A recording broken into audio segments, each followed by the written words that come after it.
Kua tīmata te ara tōranga pū ki rātana, nā i wainga i te karanga o te pēne. Kua puta te karanga a Willow-Jean Prime mo tōna kāinga o Te Tai Tokerau. Me kōrero pia mō tō kāinga, me tīmata ki reira, Te Tai Tokerau. Ko ai kā tū mō Reipa ki reira? Ko hai. Nā kārea Prime e tū noi hoana i ona mahi i roto i te whare pāre mata. Kia ora koutou. I'm Willow-Jean Prime and I'm the Labour Party candidate for MP for Northland. Kua roa hau e tū kaha ana mo Te Tai Tokerau, aha koa i roto i te tūru auraki. I pātai mai kia hau ngā mema o te roopuu Reipa i roto i Te Tai Tokerau kia tū a hau. Hei mā ngai mo Te Tai Tokerau mo te roopuu Reipa, nā te mea kua hike iho a Calvin Davis i tēnei wā.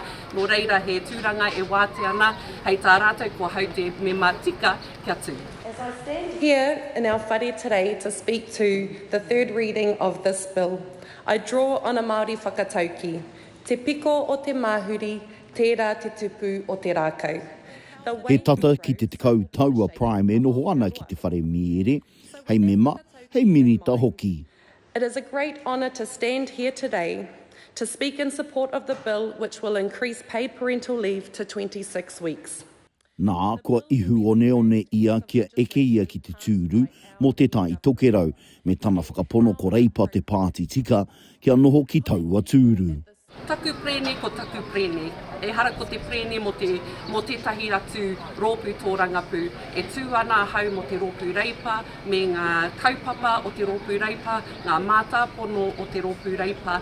Kia rongo i te reo o Te Tai Tokerau, ngā hiahia, ngā nawe, ngā take, kia kawe atu wera mea ki roto i te whare pāre mata. E whakarite ana Reipa kia whakahokia mai ngā tūru Māori ki a rātou. E tū ana te roopuu Reipa he mema i roto i ia o ngā tūru, ko te hiahia kia toa, i roto i wera whiringa pooti mō ngā tūru e rā whakataitai. Nā te mea e whakapono ana mātou he reo kaha i roto i te roopuu Reipa, i roto i te whare pāre mata mō te iwi Māori, mō ngā whānau Māori. E mōhio ana mātou ki ngā kaupapa taimaha mō te iwi Māori i tēnei wā ara, ko te iti o te pūtia mō ngā whānau, te utu i ngā nama, te whiwhi i te mahi, te whiwhi i te whare, me te haere o ngā whānau ki tā wāhi, rapu oranga mō wā rātou whānau, ko te hehia kia noho mai kiko nei, whakatupu o rātou whānau kiko nei, koira te mea nui kia mātou, kia tino kaha mātou, te mahi ngātahi ki ngā iwi kia pērā. Kei te tino tautoko te me Māo Reipa, Awili Jackson, i aia. He wahine toa a Willow, e tino mōhio ia tēnei kaupapa te kaupapa tōranga, tino whakahihi mātou i te mea ko ia ta wahine i whakatakoto te wero, e tino ko ia ta wahine tino maia, tino pakari i roti i te whare, i whakatakoto ia te wero ki te minata i ngā wā katoa. Tino whakahihi mātou ki te tana mahi i te tau kua pāhuri. Kia hau ko ia te wahine tika ki te tū i roto i Te Tai Tokerau. Hei tā Shane Jones o Aotearoa tuatahi, aha koa no Te Tai Tokerau ia, kaore tōna pāti e whai ana i tērā tūru. Tā mātou rapu nei ko te pooti Māori a pāti.